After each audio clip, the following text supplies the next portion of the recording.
అందరికీ నమస్కారం. గీతమ్మ కథల ప్రపంచానికి స్వాగతం. నేను మీ గీతావాణి.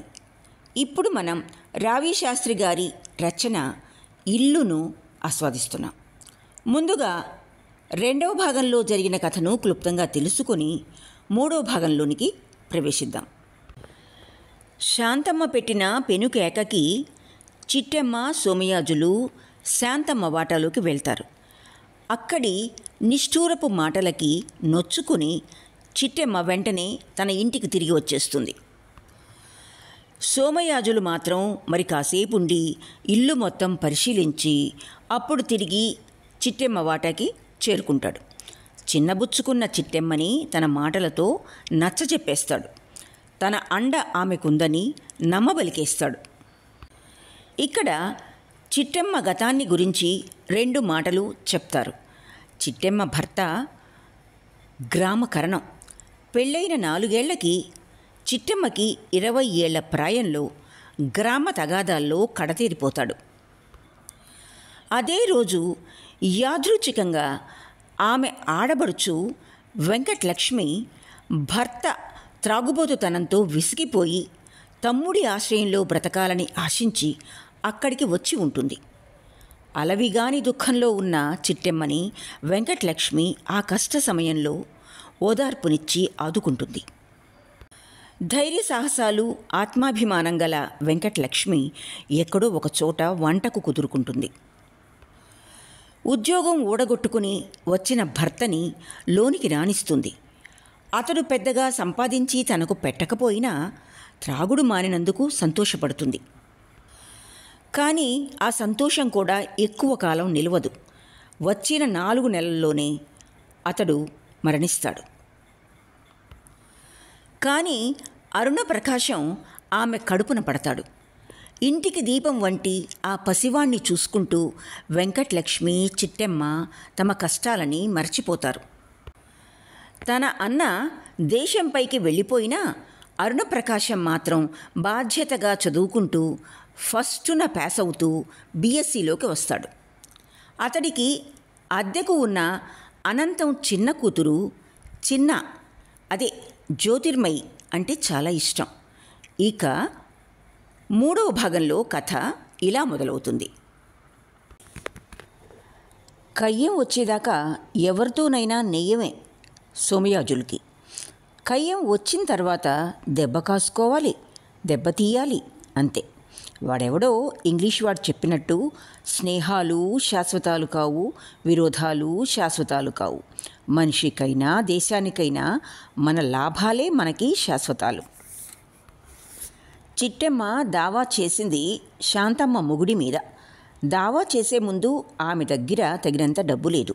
సోమయాజులే ఆమెకి 2000 రూపాయలు ఉంచు తల్లి అని అప్పుగా ఇచ్చాడు. ప్రోనోటు అందుకు రాస్తానంది చిట్టెమ్మ. అయితే నువ్వు దొంగవా అని అడిగాడు సోమయాజులు. నా మట్టుకు నేను మంచిదాన్నే, కానీ మాయ డబ్బు మనిషి చేత దొంగతనం చేయిస్తుందంటారు అంది చిట్టెమ్మ. ప్రోనోట్లు, దస్తావేజులు దగా చేసే మనుషులకి, అంతేకాని చింతాకంత పాపమైనా తెలియని చిట్టెమ్మగ్గాదు అన్నాడు సోమయాజులు. అతగాడికి తన మీద అంతటి నమ్మకం ఉన్నందుకు ముచ్చట పడిపోయింది చిట్టెమ్మ. అందుచేతనే ప్లీడర్ గారి చేత సోమయాజులు రాయించినవి రాయించనివి తెచ్చిన అన్ని కాగితాల మీద సంతకాలు పెట్టేసింది ఆవిడ. స్టాంపులు అమ్మేవారు ఉంటారు. అందులో దస్తావేజు స్టాంపులని, కోర్టు ఫీజు స్టాంపులని ఉంటాయి. కోర్టుల్లో దావాలు వగైరాలు దాఖలు చేయడానికే కోర్టు ఫీజు స్టాంపులు ఉపయోగిస్తారు. క్రయచీట్లు, తనఖా పత్రాలు, అగ్రిమెంట్లు వగైరాలు రాయటానికి దస్తావేజు స్టాంపులు ఉపయోగిస్తారు. తెలియని వారికి 2 రకాల స్టాంపులు దాదాపు ఒక్కలాగే కనిపిస్తాయి. సోమయాజులు ప్లీడరు పరబ్రహ్మశాస్త్రి గారి పండు ముసలి గుమస్తా సంతకం చేయమన్న అన్ని స్టాంపుల మీద సందేహం ఏమీ లేకుండా సంతకం చేసేసింది చిట్టెమ్మ. వాటిలో దస్తావేజు స్టాంపులు తను తీసేసుకున్నాడు. పండు ముసలి గుమస్తా సోమయాజులు తల్లికి వేలు విడిచిన మేనమామ. సోమయాజులు ఆ స్టాంపులు తీసుకొందికి అతగాడు కిక్కురు మనలేదు. సోమయాజులు 5 పదులు ఇచ్చినప్పుడు అవి లెక్క పెట్టుకున్నాడే తప్ప కిక్కురు మనలేదు. సోమయాజులు బ్రూ కాఫీ ఇప్పిస్తే అంతా తాగేసాడు గాని కిక్కురు మనలేదు. సోమయాజులు అతనికి జర్దా కిళ్ళీ కట్టించినప్పుడు మాత్రం నోరు విప్పి మరో 6 కిళ్ళీలు కట్టించమన్నాడు. దస్తావేజు స్టాంపులు జాగ్రత్తస్మి అని సోమయాజుల్ని హెచ్చరించి కోర్టుకి వెళ్ళిపోయాడు. సోమయాజులు చిట్టెమ్మ సంతకాలు ఉన్న ఖాళీ దస్తావేజు స్టాంపు మీద నమ్మకమైన వాడి చేత క్రయపు రోణి రాయించుకున్నాడు. పిలక మరి ఇంకా మన చేతిలో ఉంది. ముండ ఎక్కడికి పారిపోగలదు. పారిపోయినా ఇంటి కప్పు తలకొప్పు మన చేతిలో ఉండగా ముండ బోడిగుండుతో పరిగెట్టవలసిందే అని తలుచుకొని నవ్వుకున్నాడు సోమయాజులు. చిట్టెమ్మకి బోడిగుండైపోతే ఎలా ఉంటుందో చూడాలని అనిపించింది అతనికి. తల మీద నిండు గుండు, మెడ కింద నిండు గుండె, తమాషాగా ఉంటుంది అని పక్కపక్క నవ్వుకున్నాడు. సరే, కయ్యం ఎప్పుడో తప్పదు, ప్రస్తుతానికంతా నెయ్యమే కదా. అయినా చిట్టెమ్మ ఇంటికి అంత తరచుగా వెళ్ళవలసిన అవసరం లేకపోయింది సోమయాజులకి. చిట్టెమ్మ అనంతంపై దావా చేసి దగ్గర ఏడాది కావస్తోంది. అవతల నుంచి అనంతం ఇంటికి న్యాయమైన అద్దె నిర్ణయించవలసిందిగా చిట్టెమ్మపై దావా చేశాడు. 2 నడుస్తున్నాయి. చిట్టెమ్మకి 2 కేసుల్లోనూ పరబ్రహ్మశాస్త్రే ప్లీడరు, అనంతానికి 2 రెడ్డినాయుడు గారే ప్లీడరు. ఊళ్ళో చాముండేశ్వరి మహాయజ్ఞం పెద్దలంతా తలపెట్టారు. ఆ పెద్దల్లో సోమయాజులు గారు ఒకరు.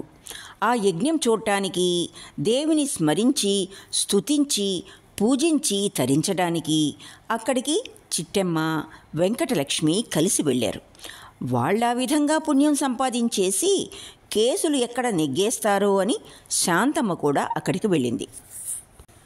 విశాలమైన జాగాలో పెద్ద పందిరి కింద ఒక హోమగుండం ఉంది. భక్తులు, భక్తురాండ్రు, కొన్ని వందల మంది మధ్య గెడ్డాలు పెంచినవారు, పెంచనివారు అంతా మైకులు పెట్టుకొని ఊరు ఎగిరిపోయేట్లుగా శ్రావ్యంగా ఇంపుగా కాకుండా మేకలు మైకులు పెట్టుకుని వేదపఠనం చేసినట్టు కర్ణ కఠోరంగా కొండ బండరాళ్ళు దేవభాష నేర్చుకుంటున్నట్టు వేదాలు వల్లిస్తున్నారు. ఆ యజ్ఞపు నిర్వాహకుల్లో ఒకడైన సోమయాజులు అందులో కొంతమంది నిర్వాహకుల్లా కాకుండా వీరావేశంతో ఉన్నట్టుగా ఉన్నాడు. దీక్షలో ఉన్నాడు కాబట్టి గడ్డం గీయించుకోలేదు, పంచె మాత్రం కట్టుకున్నాడు. చొక్కా లేదు, బనియన్ లేదు. విశాలమైన ఛాతీపై బొచ్చుతో 14 ఏళ్ల అమ్మాయి రొమ్ములకి మీసాలు గెడ్డాలు వచ్చినట్టు అతని గుండెలు భరిన మూతల్లాంటి మొనలతో ఆడవారికి ఆకర్షణీయంగా కనిపిస్తున్నాయి. వాటి పైన మెడలో 3 రుద్రాక్షమాలలతో ఒక బంగారపు గొలుసుతో అతను నిగనిగలాడుతున్నాడు, జిగజిగా మెరుస్తున్నాడు. అతన్ని ఆ సమయంలో ఆ ఉదయపు వెలుగులో గవర్రాజు చూసి, అమ్మ ముండా కొడుకు, ఈడు ఇక్కడ కూడా తయారయ్యాడు.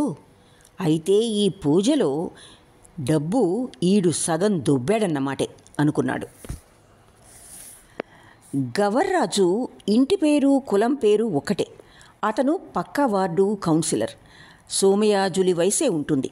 అతను కూడా కాంగ్రెస్ పార్టీ వాడే, కానీ సోమయాజులకి ఎక్స్ పార్టీ వాడు. అతన్ని ఓడించడానికి సోమయాజులు ప్రయత్నించేడు కానీ అతను పక్కలో బల్లెంలాగా పక్క వార్డు కౌన్సిలర్ అయి కూర్చున్నాడు. అతనికి చిట్టెమ్మ పక్క ఇంటి సాలెవారి 3వ అమ్మాయికి ఇలాకా ఉంది. చిట్టెమ్మ కూడా వస్తూనే సోమయాజుల్ని చూసి కొంత ముచ్చట పడకుండా ఉండలేకపోయింది. తనే తిరస్కరించింది కానీ తనని వలచినవాడే కదా అనే చిన్న చులకన భావం కూడా ఆమెకి అతని ఎడల కలగకపోలేదు. చిట్టెమ్మని ఆ వెంటనే చూశాడు సోమయాజులు. హేం పెల్లాయ్ అని పలకరించాడు. అతను వెంకటలక్ష్మి కూడా చిట్టెమ్మతో కలిసి రావడం చూశాడు, కానీ ఆమెని పలకరించలేదు. అతని దృష్టిలో ఆమె మనిషి కాదు, ప్రాణి కూడా కాదు. వస్తువే అయినా కూడా సడువుడు పేడు, చిల్లు తపేలా, చల్లని దమ్మిడి లాంటి వస్తువు. వెండి బంగారపు వస్తువు కాదు, ఓ బోడి ముండ. అంతే ఆమె.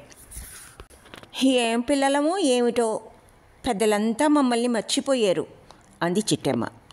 అమ్మవారి సేవ చేయటంలో చిట్టెమ్మ గారి సేవ ఆలస్యమైంది అన్నాడు సోమయాజులు పంచమీద కట్టిన జరీ కండువాని నడుంకి బిగించి ముడివేస్తూ. కేసు పెట్టి దగ్గర 7 ఏడాది కావస్తుంది అంది చిట్టెమ్మ అతన్ని కొంచెం దెప్పుతూ ఉన్నట్లుగా. తొత్తు కొడుకు అద్దె సరిగ్గా ఇస్తున్నాడా? అమ్మవారి పందిట్లోనూ తిట్లేనా అని నవ్వుతూ అంది చిట్టెమ్మ. అనంతంగాడు ఎక్కడికి వెళ్ళినా వాడంతే. తొత్తు కొడుకు సారా కొట్లో అయినా సరే తొత్తు కొడుకే, అమ్మవారి పందిట్లో అయినా సరే తొత్తు కొడుకే. చిట్టెమ్మింట్లో తొత్తు కొడుకైన వాడు ఇక్కడ మంచి కొడుకు ఎలాగైపోతాడు అని జవాబుగా నవ్వుతూ అన్నాడు సోమయాజులు. బాగున్నాయిలేండి మాటలు. మా కేసు తొందరగా తేల్చమని చెప్పుకుందికి మీకోసం కళ్ళు కాయలు కాచేలా చూస్తున్నాం. మీరు అవుపడ్రు అంది చిట్టెమ్మ. లేదు, వస్తాను, అంతా చూస్తాను. మన ప్లీడరు పరబ్రహ్మశాస్త్రి పేరు చెప్తే హోయ్, పిట్టలు నీళ్లు తాక్కపోవడమే కాదు, పుల్లు పారిపోతాయి, సింహాలు గర్జించవు, ఏనుగులైతే పెనుబొబ్బలు పెట్టి ఏడుస్తాయి అన్నాడు సోమయాజులు. మంచి ఊసే చెప్పారు. ఏనుగుల ఏడుపు నేనెన్నడూ వినలేదు, కానీ మీ ప్లీడర్ గారి పేరు చెప్పుకొని ప్రస్తుతం ఈ చిట్టెమ్మ పేదముండా నవ్వడం లేదు అంది కొంచెం చిరునవ్వు నవ్వుతూ చిట్టెమ్మ. అక్కడ చాముండేశ్వరి, ఇక్కడ నేను ఉండగా నువ్వు పేదముండవి ఎలాగవుతావు? పర్వాలేదు, వస్తాను, అంతా చూస్తాను అన్నాడు సోమయాజులు. అంతా చూస్తున్న గవర్రాజు తన పక్కవాడితో, ఈడు ఆ బాపనమ్మకి నెత్తి కొంగేసి పంపించకపోతే నా పేరు గవర్రాజు కాదు అన్నాడు. మంచి మాటే చెప్పావు కానీ గవరోడా, ఈ ఎదవరాలికి పిల్లా పాప లేరు కదా అని అడిగాడు పక్కవాడు. అతగాడు కొప్పలి వెలమ. పిల్లా పాప లేరు అన్నాడు గవర్రాజు. పిడికుచ్చులా ఉంది. ఇలాంటి దాన్ని ఒగ్గేసి 3 పిల్లల సాల్దాన్ని తగులుకున్నావు, ఏటనాల నిన్ను అని అడిగాడు పక్కవాడు. ఎర్రి పీరు అనాల అన్నాడు గవర్రాజు నవ్వుతూ.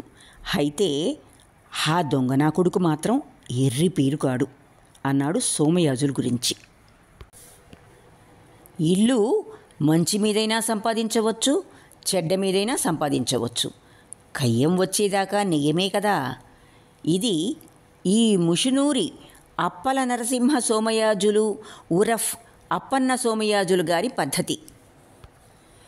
75,000 రూపాయలకి ఇల్లు చిట్టెమ్మ తనకి అమ్ముతానని ఒప్పుకున్నట్లుగా, అందుకుగాను తన వద్ద నుంచి 22,000 రూపాయలు అడ్వాన్స్గా తీసుకున్నట్టుగా కాగితం కాదు, దస్తావేజు, క్రైపురోని తన దగ్గర రెడీగానే ఉంది.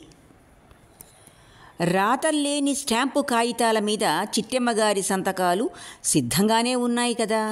వాటి మీద కావలసిన రాతలు, సాక్షి సంతకాలు అన్నీ కూడా సిద్ధంగానే ఉన్నాయి. అది మోసం చేయడం కాదా అంటే మరి ఏం చేస్తాం?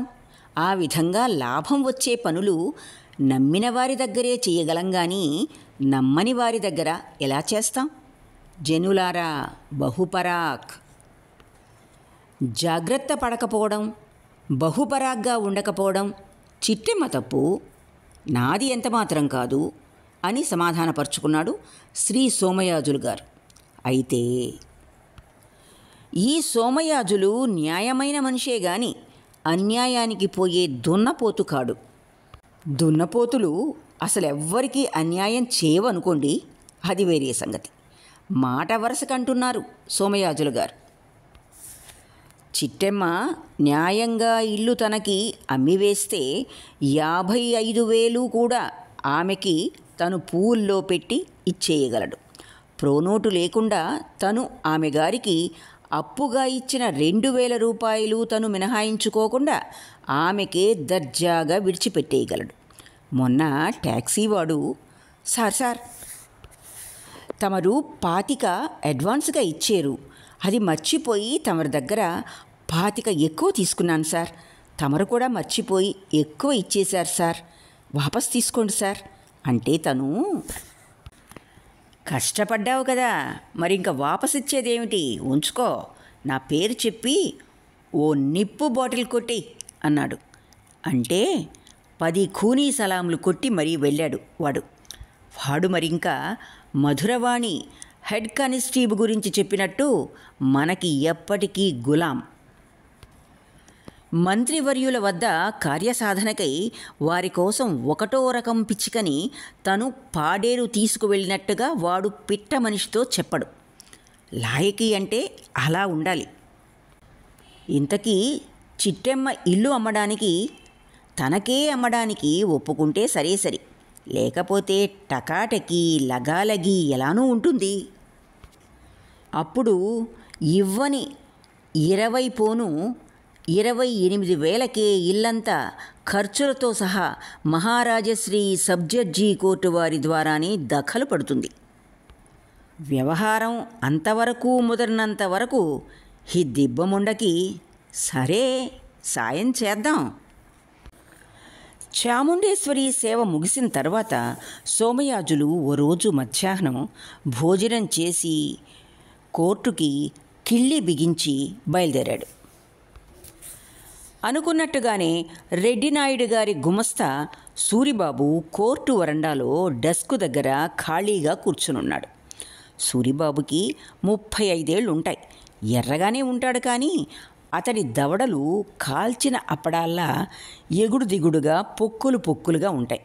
ముక్కు కొంచెం పండిన దొండకాయలా పొట్టిగా ఉంటుంది. ఎండుగడ్డిని పల్చగా కత్తిరించినట్టుగా ఉన్న మీసం కింద చార్మినార్ తెగ కాల్చిన నల్లటి పెదవులు. అతను ముదిరిపోయిన ములంకాడలా ఉంటాడు. సోమయాజులు వెళ్ళి అతడి డెస్క్ మీద కూర్చున్నాడు.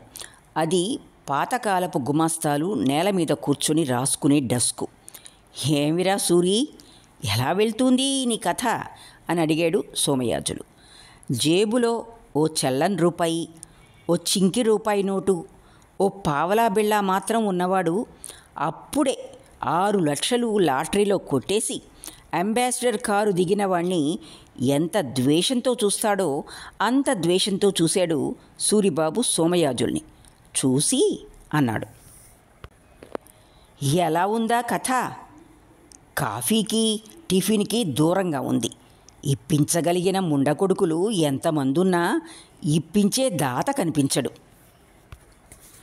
అంటే ఇప్పించగలిగిన ముండకొడుకుల్లో సోమయాజులు ఒకడన్నమాట. తెలుసుకుంటే తెలుసుకోని, ఈ సూరిబాబు డోంట్ కేర్ మాస్టరు.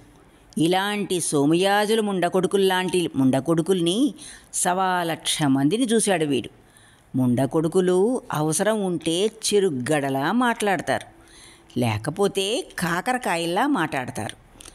ఎవరు ఏ సంగతైనా సూరిబాబుగా చెప్తారు.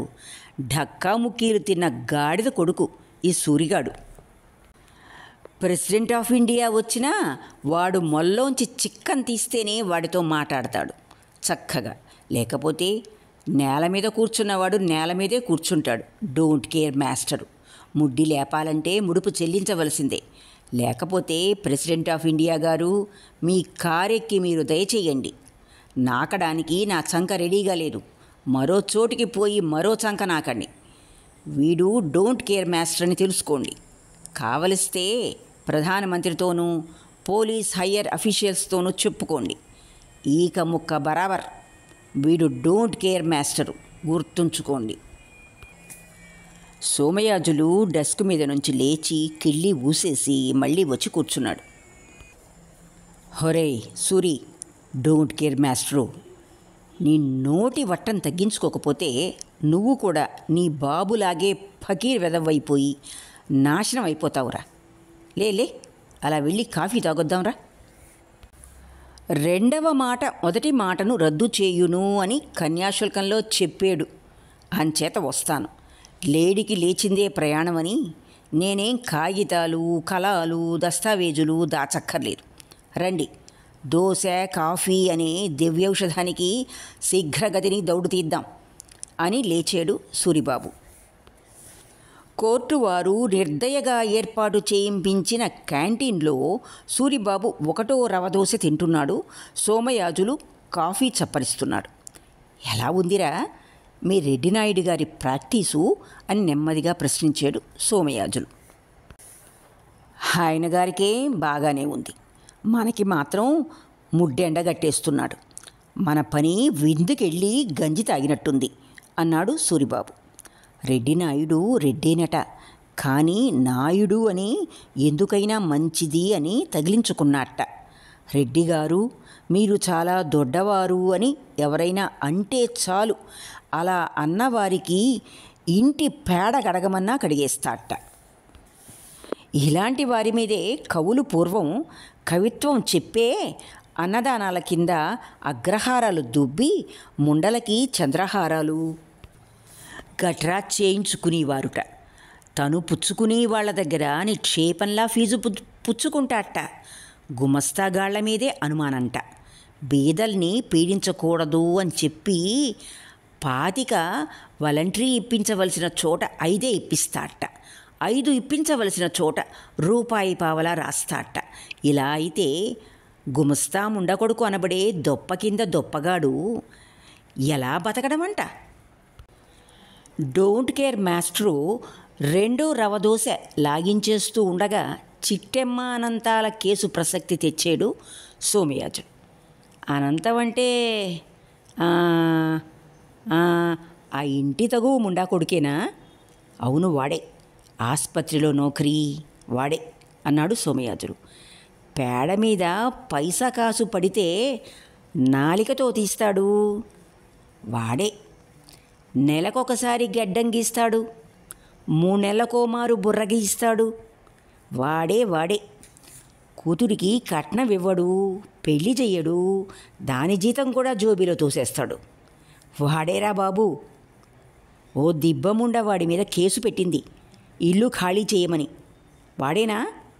ఆ దిబ్బావిడ మనకు కావలసిన ఆవిడ. ఈ వెధవ మనకి అక్కర్లేని వెధవ, అంతేనా? అంతేననే ఇంత చెప్పేది.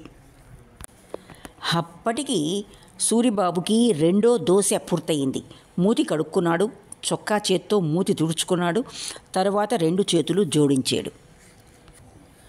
వీధంటపడి మేం ముష్టెత్తుకుందికి అలాంటి క్లయింట్లు 3 చాలు అని కాఫీ కప్పు సర్వర్ దగ్గర నుంచి అందుకొని, రెడ్డిగారు తమరి వంటి దొడ్డవారు ఈ దొడ్డిలోనే కాదు ఈ దేశంలో భూతద్దం పెట్టి వెతికినా ఎక్కడ ఔపించరండి అని మా నాయన్ని పొగిడి ఫీజు ఎగదొబ్బి ముండకొడుకుల్లో మొదటి ముండకొడుకు వాడే అని సోమయాజులకి తెలియజేసి, అయితే ఆ గాడిద కొడుకుని ఏం చేద్దాం అని అడిగాడు సూరిబాబు. కేసు రాజీ చేయించి ఇల్లు ఖాళీ చేయించు. నీకు ముఠ చెప్పేది ముఠ చెప్పడమే కాకుండా ఓ గద కూడా సమర్పించుకుంటాను అని సూరిబాబు ముఖంలోకి చూస్తూ చెప్పాడు సోమయాజులు. గద అంటే ఓ పెద్ద సీసాడు రమ్ము, లేక జిన్ను, లేక విస్కీ, లేక బ్రాందీ అని సూరిబాబుకి తెలుసు. కాఫీ తాగేసి కొంతసేపు ఆలోచించాడు. తర్వాత చెప్పాడు. చలికాలంలో మంచం మీద తమరి గారి చిట్టెమ్మ ఎంత ఇంపుగా ఉంటుందో ఆవిడ గారి ఇల్లు కూడా అంత ఇమ్ముగాను ఉంటుందనుకుంటాను అని చెప్పాక అవునా కాదా అన్నట్టుగానే సోమయాజులి ముఖంలోకి చూశాడు సూరిబాబు. సోమయాజులు రాయిలా ముఖం పెట్టి ఇల్లు బాగుంటుంది అన్నాడు. చిట్టెమ్మ కూడా బాగుంటుంది, అయినా ఆ ఊసులన్నీ మనకెందుకు? ఇమ్ముగా ఉన్న ఇల్లు ఊరి సెంటర్లో ఈ గాడిద కొడుక్కి చవగ్గా అప్పనంగా దొరికింది. మరింకా మంచి మాటల మీద రావణాసురుడు యుద్ధం లేకుండా ఆ సీతమ్మ వారినైనా విడిచిపెట్టుండునేమో కానీ ఈ నా కొడుకు మాత్రం 33 కోర్టులు తిరగకుండా ఇల్లు విడిచిపెట్టాడు. అలా కాదు, తీస్తే నసాళానికి అంటుకుపోయేట్టు పెద్ద దెబ్బే తీయాలి అన్నాడు సూరిబాబు. ఎలా అని అడిగాడు సోమయాజులు ఏమీ తెలియని వాళ్ళలాగా. చెప్తా చెప్తా, వీడు డోంట్ కేర్ మాస్టర్ అని ఆ అనంతం గాడిద కొడుక్కి తెలుసు. అయినా తొత్తు కొడుకు డోంట్ కేర్గా వ్యవహరిస్తున్నాడు. కేసు వాయిదా తెలియాలంటే పార్టీగాడు అచ్చాణీలాగా 5 రూపాయల బిళ్ళలు మన ముందు పెట్టాల్సిందే, లేదా 5 రూపాయల కొత్త నోటు ఇవ్వాల్సిందే. నా కొడుకులు చాలామంది ఇది వరకు మడత పెట్టిన చింకి నోట్లు మన మొహాన్ని కొట్టి పారిపోయినారు. తెలియని రోజుల్లో అలా దెబ్బతినేశాం. ఇప్పుడు అన్నవరం సత్యనారాయణ స్వామి సాక్షాత్తు ప్రత్యక్షమయ్యి మడత నోటు ఇచ్చాడా? నేను నమ్మను. విప్పి చూస్తాను. మంచిదైతే జేబులోకి వెళ్తుంది, చెడ్డదైతే స్వామివారి పంగనామాల మొహం మీదకు వెళ్తుంది. మనం డోంట్ కేర్ మాస్టర్లమని తెలిసాక దేవుడు కూడా జాగ్రత్తగా ఉండవలసిందే అని చెప్పుకుపోతున్నాడు సూరిబాబు. ఇహ లాభం లేదు అనుకుని 2 10 రూపాయల నోట్లు, ఒక 5 పైకి తీసాడు సోమయాజులు. చూసాడు సూరిబాబు. అరగద ఖరీదు రమ్మైతే 25 రూపాయలు, మొత్తం 50 మీవి కావనుకోండి, మన మొహాన్ని కొట్టండి అన్నాడు సుస్పష్టంగా సూరిబాబు. అతని ముఖాన్న ఆ డబ్బు కొట్టాడు సోమయాజులు.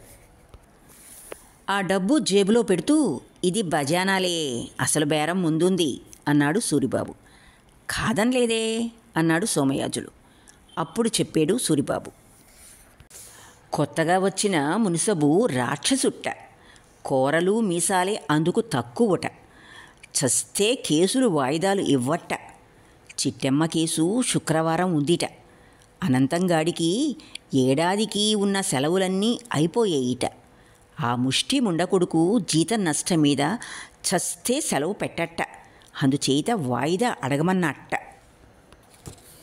రెడ్డినాయుడు ఆ రోజుకి హైదరాబాదు నుంచి ఇంకా రాడుట. సూరిబాబు వాయిదా ఎవడి చేత అడిగింపించట్ట. ఆ సమయానికి ఆ కోర్టులోనే ఉండట్ట. అప్పుడు ముష్టినా కొడుకుని ముమ్మారు పిలిపించి ఆ విధవ రాకపోవడం వల్ల వాడి వాదన వినకుండా ఎక్స్పార్టీ చేసేసి చిట్టెమ్మని బోనెక్కించేసి సాక్ష్యం చెప్పించేసి ఆ రాక్షసుడు ఆ విధవని ఇల్లు ఖాళీ చేసేయవలసిందిగా ఆర్డర్ వేసేస్తాడట. ముష్టినా కొడుకు వాయిదా ఎప్పుడు పడింది అని తెలుసుకుందికి సాయంకాలం వస్తాడట. రాకపోడు గాడిద కొడుకు. అయితే వాడికి ఎలా ఏమి చెప్పి మిస్ కొట్టించాలో అదంతా డోంట్ కేర్ మాస్టర్కి విడిచిపెట్టేయండి స్వామి. ఏ సయ్యేనా? సయ్యే. గద మర్చిపోరు కదా? గద, మిగతా హంగులు కూడా మర్చిపోను. మీ చిన్నారి చిట్టెమ్మ మాత్రం కోర్టు వారు పిలిచేసరికి హాజరులో రెడీగా ఉండాలి. లేకపోతే రక్కసుడే. కేసు బొక్కెట్టేస్తాడు. బ్రహ్మరుద్రుల్ని లక్ష్య పెట్టడు. వడక డోంట్ కేర్ మాస్టర్ గాడు. జరిగినది అంతా డోంట్ కేర్ మాస్టర్ చెప్పినట్టుగానే జరిగింది. కేసు వాయిదా అయిన నాడు అనంతం కోర్టుకు రాలేదు. అవసరమైతే వాయిదాకి పిటిషన్ పెట్టమని డోంట్ కేర్ మాస్టర్కి ₹1 మాత్రం ఇచ్చి ఆసుపత్రి డ్యూటీకి వెళ్ళిపోయాడు. డోంట్ కేర్ మాస్టరు పిటిషన్ పెట్టలేదు. అనంతం తరఫున ప్లీడర్లెవ్వరూ హాజరులో లేరు. కోర్టు మున్సబు గారు రక్కసుడు అనంతాన్ని పిలిపించారు. అనంతం, వంగల అనంతం గైరు హాజరు. కోర్టు వారు పిటిషనర్ని పిలిపించారు. బొల్లా ప్రగడ సుందరమ్మ ఉరఫ్ చిట్టెమ్మ గారు హాజరులో ఉన్నారు, రెడీగా ఉన్నారు. సాక్షిని బోనెక్కించమన్నారు కోర్టువారు. చిట్టెమ్మ బోనెక్కింది. ప్రమాణం చేయింపించారు. దేవుని ఎదుట ప్రమాణం చేసి అంతా నిజం చెప్తాను, అబద్ధం చెప్పను అన్నది. కానీ కొన్ని అబద్ధాలు చెప్పింది. చెప్పక వీల్లేదన్నారు.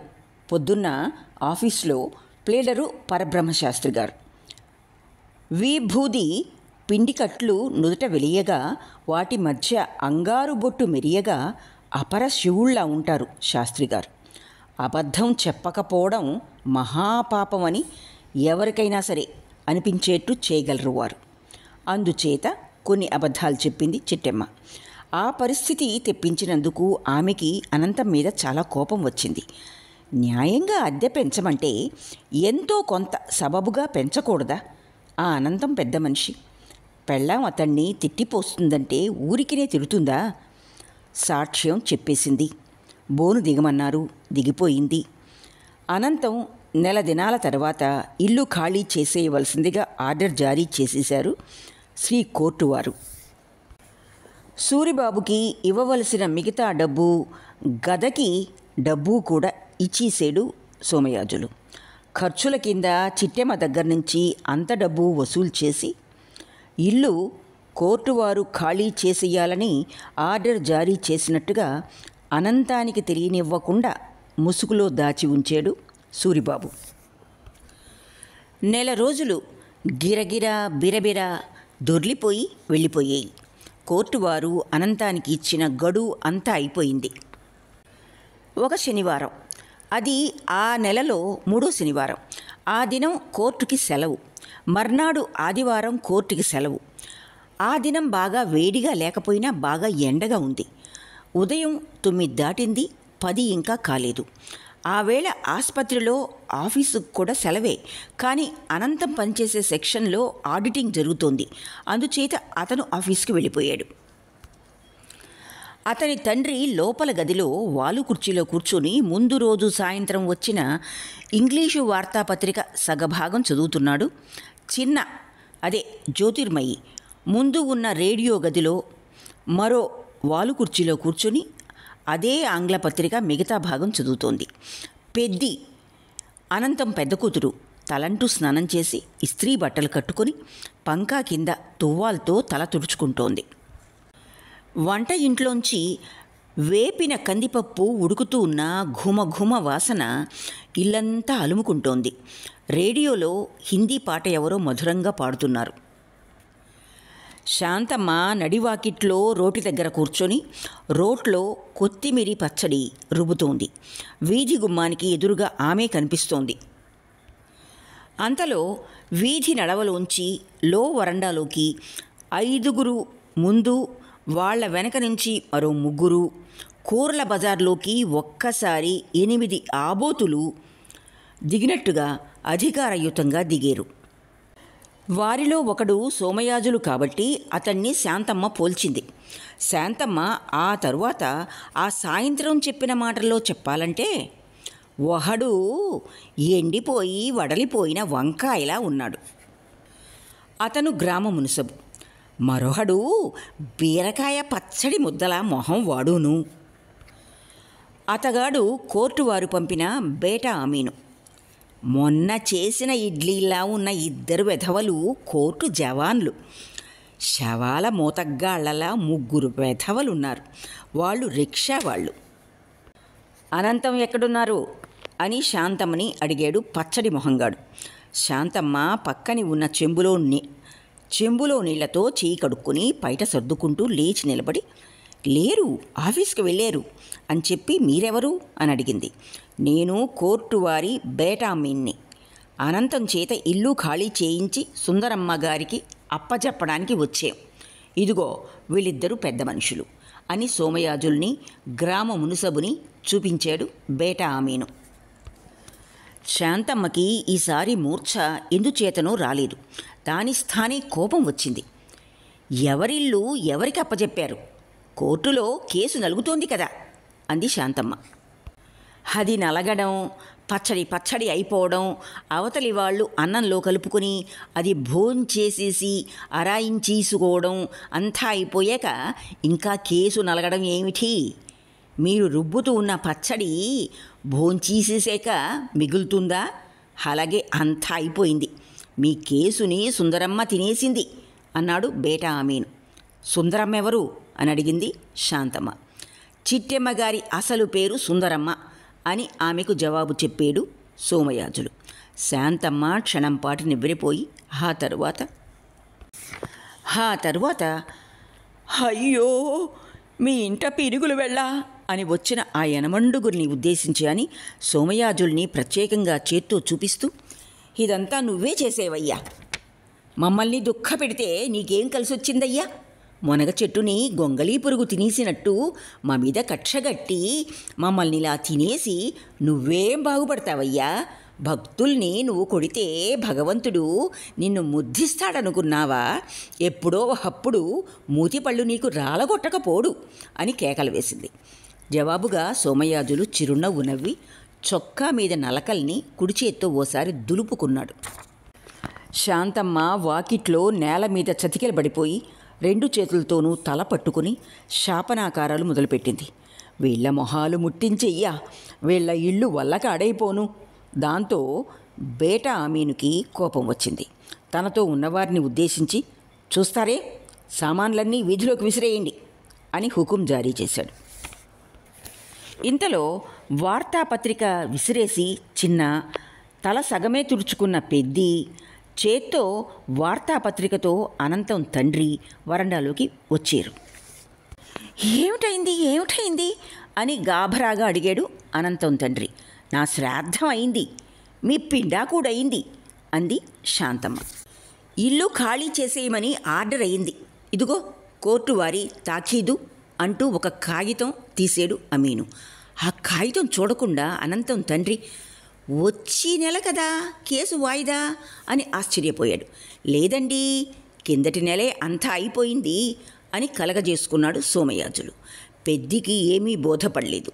చిన్న ఊహకి మాత్రం క్షణంలో అంతా అందిపోయింది.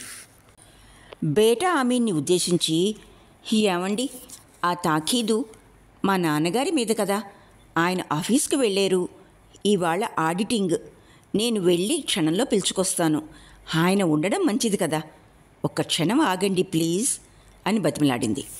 చిలకలాంటి చిన్నది, మంచి వయసులో ఉన్నది. ఆ విధంగా అడగగానే బేటా ఆమీన్ గారు కొంచెం చెలించారు, శాంతించారు. శాంతమ్మ మాటలకి మరిగే నీటి వంటి అతడి న్యాయాధికారపు వేడి చిన్న మాటలతో కొంచెం చల్లారింది. మరైతే వేగిరం రండి అన్నాడు. ఓ గంటలో వచ్చిస్తాను అంది జ్యోతిర్మయి. ఆమె వీధిలోకి పరిగెట్టింది. ఇక్కడితో రావి శాస్త్రి గారి ఇల్లు 3వ భాగం పూర్తి అయింది. ఆలకించినందుకు ధన్యవాదాలు.